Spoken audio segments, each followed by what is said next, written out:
Vamos a ver ahora en el artículo 9 de esta cuestión, siempre que es muy larga, como ven, 186, si peca siempre mortalmente el religioso que quebranta los preceptos de la regla. Y Santo Tomás dice, porque yo enseguida voy a ver una cuestión, claro, un religioso lee esto. Ay, pues si cada vez que yo quebranto un punto de regla, peco mortalmente.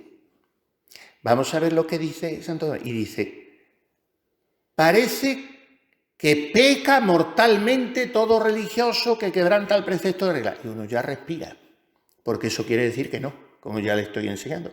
Cuando empieza diciendo que sí, es que luego es que no, y al revés.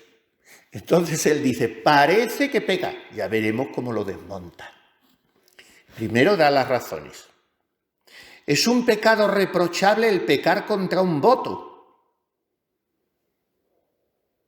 Por tanto, los religiosos, en virtud de ese voto, tienen que guardar la regla, porque lo que hacen es, cuando profesan, prometen castidad, obediencia y pobreza, según la regla y las constituciones de quien sea.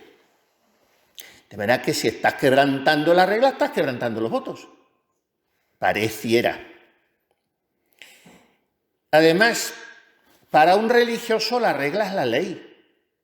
Si yo quebranto la ley, estoy pecando, y mortalmente, porque lo que se pregunta a Santo Tomás es si peca mortalmente. Y dice, parece que el monje que quebranta la regla peca mortalmente. Además, el desprecio lleva consigo el pecado mortal. Y todo aquel que hace con frecuencia cosas que no debe, con frecuencia, ya por costumbre, pues parece que peca por desprecio. Y si el religioso quebranta la regla con frecuencia, peca mortalmente. Uy, qué angustia nos deja esto, porque realmente quien cumple la regla con perfección todos los días y todos los minutos, y no solo por fragilidad la quebranta, sino a veces con cierta premeditación. Entonces resulta que estoy pecando mortalmente todo el día. ¡Qué angustia! Santo Tomás, como es el hombre del sentido común y de la metafísica, de la cabeza bien armada según las cosas como son, pues eso significa la metafísica. Las cosas son como son, no como parecen o como yo creo que son o como a mí me gustaría que fuesen, que es como piensa hoy la gente. Se mueve por las apariencias o por el gusto o por lo que quisiera. No, Santo Tomás es una mente metafísica, ontológica. Las cosas, el ser de las cosas es su realidad. Y entonces, como es un hombre de una gran inteligencia, de un gran realismo, de un gran sentido común, no nos puede dejar nunca angustiados. Lo que angustia y lo que oprime y lo que agobia y lo que abate el ánimo, eso nunca viene del bien. Y entonces vamos a ver cómo él desmonta, como decimos, eso de que sea siempre pecado mortal el quebrantar la regla. El estado religioso, dice él, es más seguro que el de la vida seglar. Y por eso vuelve a citar los Morales de San Gregorio, que compara la vida secular con el mar embravecido y la vida religiosa con un puerto tranquilo. Por eso decíamos esta mañana que la vida religiosa es ausencia de preocupación, es un lugar que luego haya mucho sufrimiento, haya luchas, eso es diferente, pero preocupaciones no. Y entonces, si cualquier transgresión de la regla acarreara al religioso un pecado grave, la vida religiosa sería muchísimo más intranquila, muchísimo más agobiante que la vida seglar, y sería una vida muy peligrosa porque a cada momento me estaría poniendo en peligro de pecar. O sea que yo he profesado una regla para vivir toda la vida agobiado por si la quebranto o estoy violando algún punto de ella. No es pecado mortal cualquier transgresión de la regla, dice Santo Tomás. Y razona. Una cosa puede estar contenida en la regla de dos modos. Primero, como fin de la misma regla. Estos son los actos de virtud. ¿Para qué es la regla? La regla es para alcanzar la perfección de la caridad cumpliendo los mandamientos. Entonces, la transgresión de esto sí me obliga bajo pecado mortal, pero no porque sea la regla, sino porque el primer fin de la regla es amar a Dios sobre todas las cosas, no tomar su santo nombre en vano, vivir la castidad, no insultar, en fin. Eso es lo primero de la regla. Entonces, si yo quebranto eso, sí es pecado mortal. Pero en materias de la regla que no dicen relación con esta necesidad de precepto, no obliga al pecado mortal. Hay muchísimas cosas en la regla, pues lo que hay que comer, lo que hay que vestir, lo que hay que si yo lo quebranto no peco mortalmente, a no ser, dice Santo Tomás, que lo esté quebrantando habitualmente por desprecio. O sea, yo he profesado esto, pero no tiene importancia. Eso yo ya he decidido no hacerle caso.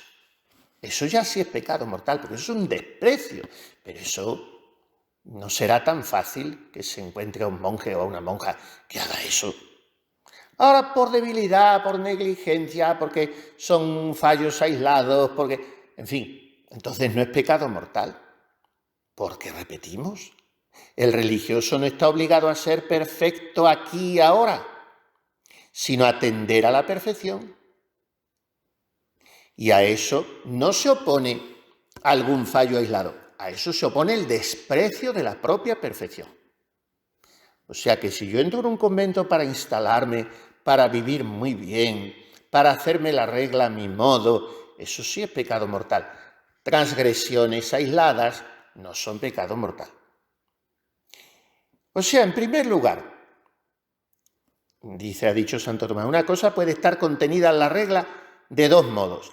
Primero, como fin de la misma regla, la perfección. Y estos son los mandamientos. Si esto lo transgredo voluntariamente, sí que peco. ¿De qué otro modo puede estar una cosa contenida en la regla? Como ejercicios externos. ¿Y esto qué son? Todas las observancias de la regla. Y estas obligan al religioso en virtud de sus votos. Y ese voto considera principalmente las tres materias que estamos diciendo: pobreza, castidad y obediencia. Todo lo demás que yo tengo que guardar se ordena a que pueda guardar bien esas tres cosas. Por eso, la transgresión directa, voluntaria, consciente, deliberada, de la castidad, de la obediencia o de la pobreza, sí que sería un pecado mortal. Ese pecado de la carne en un religioso, desde luego es pecado mortal porque lo es en cualquiera.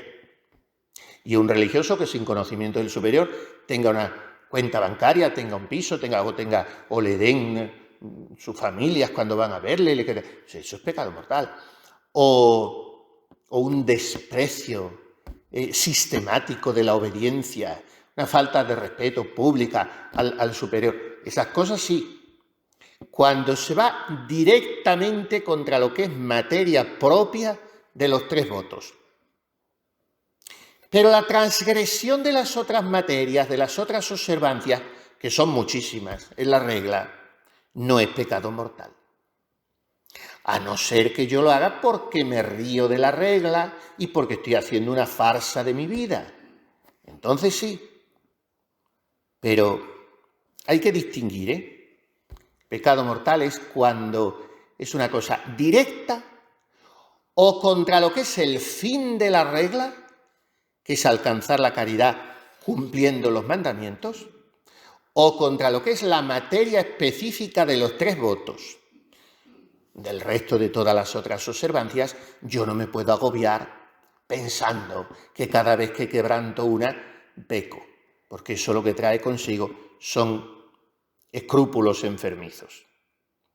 Y añade Santo Tomás, el que profesa una regla no promete observar todos y cada uno de los puntos que están contenidos en ella, sino que lo que profesa es la vida regular, que consiste esencialmente en los 3 votos. Por eso, en algunas órdenes se profesa prudentemente no la regla, sino vivir conforme a la regla, es decir, esforzarse por acomodar sus costumbres a la regla, como a un modelo. Y eso es lo que destruye el desprecio a la regla. En otras religiones, todavía más prudentemente, profesan obediencia según la regla.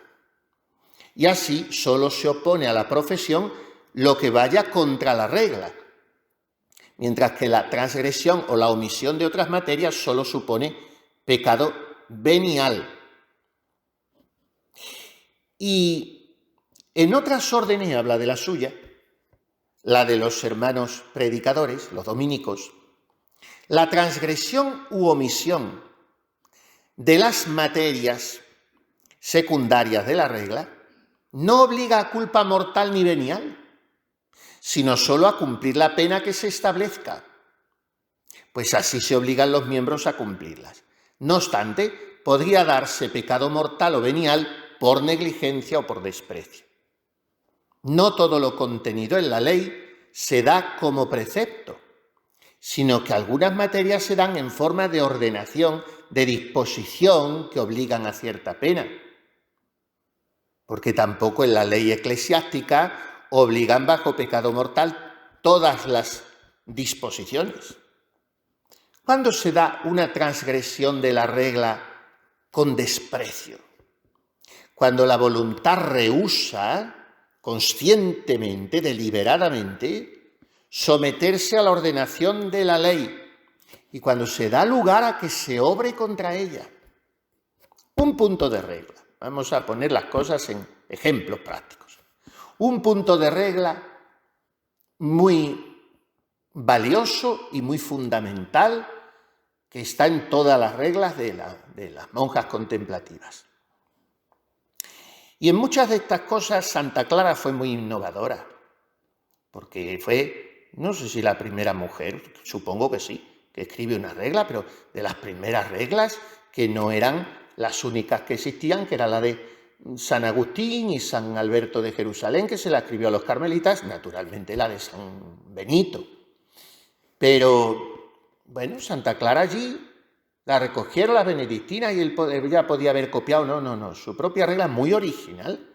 Santa Clara, por ejemplo, fue inventora de una clausura totalmente nueva en la Iglesia, como para que ahora vengan diciendo que no quiso clausura, y fue la que la inauguró, que entonces no existía así.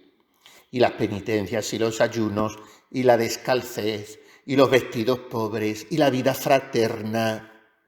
Todo eso son inventos de Santa Clara, que después los copia mucho Santa Teresa, porque el modelo que toma, como había sido su maestro San Pedro de Alcántara, y ellas sueñan, las primeras amigas que empiezan en su celda a pensar en esto, hagamos un monasterio a la manera de las descalzas de San Francisco.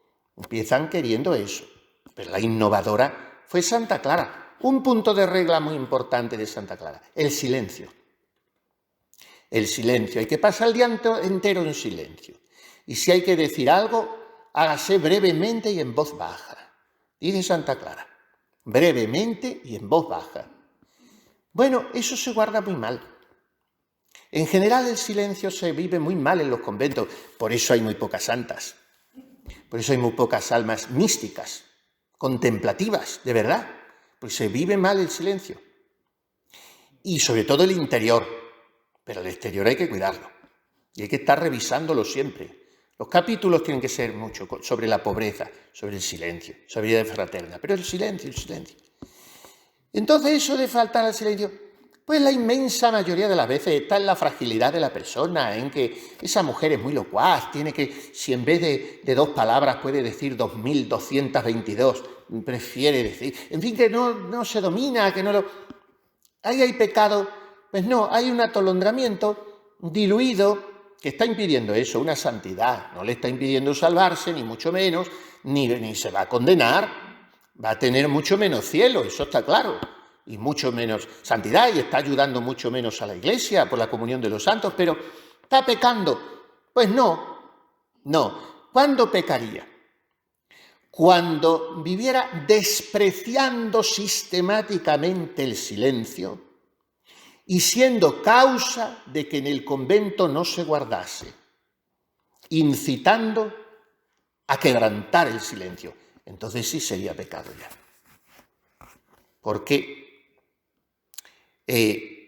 no todos los pecados, dice San Agustín, se cometen por desprecio. Ahora, la frecuencia del pecado es una disposición a ese desprecio. Y dice también Proverbios 18:3, cuando el impío ha llegado al extremo de su pecado, cae en el desprecio. Le da igual ya la ley de Dios, agradarle, desagradarle, le da igual. Pero para eso hace falta mucha impiedad. Y hablando a monjas no estamos hablando de eso. De manera que se peca mortalmente cuando se quebranta un punto de regla. No, a no ser que ese punto esté relacionado con los mandamientos o con la materia específica del voto y conlleve desprecio por mi parte. Pero eso sería una actitud diabólica. Entonces, escrúpulos enfermizos, no. Pero la actitud minimalista de decir, bueno, esto como no tiene importancia, como no se peca, tampoco. Seamos delicados y agrademos al Señor, que nos ha llamado a eso, a buscar la perfección. Y cuando los fundadores, ya decíamos el otro día, Santa Teresa, muriendo en Alba de Tormes, dice eso. Hijas mías y señoras mías, por amor de Dios les pido que tengan gran cuenta con la guarda de la regla y las constituciones, que si las guardan con la puntualidad que deben, no es menester otro milagro para canonizarlas. Pero sobre todo eso, yo vivo mi regla porque es el cauce que me conduce al mar de la perfección de la caridad, no porque este puntito, esta observancia, esta cosita externa, porque también hay almas que creen que cumplir la regla es atarse externa farisaicamente a las observancias. La regla es en orden a la perfección. Y además, eso que ha dicho Santo Tomás, pues es que hay muchas órdenes que prudentemente profesan no la regla, sino vivir conforme a la regla. Prometo castidad, pobreza y obediencia según la regla y las constituciones. O sea, no estoy prometiendo la regla, estoy prometiendo los votos según esa regla, en el espíritu de esa regla. Entonces, yo creo que esto aclara mucho y tranquiliza mucho, porque hay que ser delicados muchísimo, pero hay que ser agobiados nunca. Para pecar mortalmente hace falta proponérselo y decir no. Ahora, para vivir en una mediocridad no hace falta proponérselo, se acostumbra uno muy fácilmente. Entonces, obsesión o escrúpulo por pecar, no, pero examen delicado por ver si yo estoy buscando la perfección al vivir mi regla, eso siempre.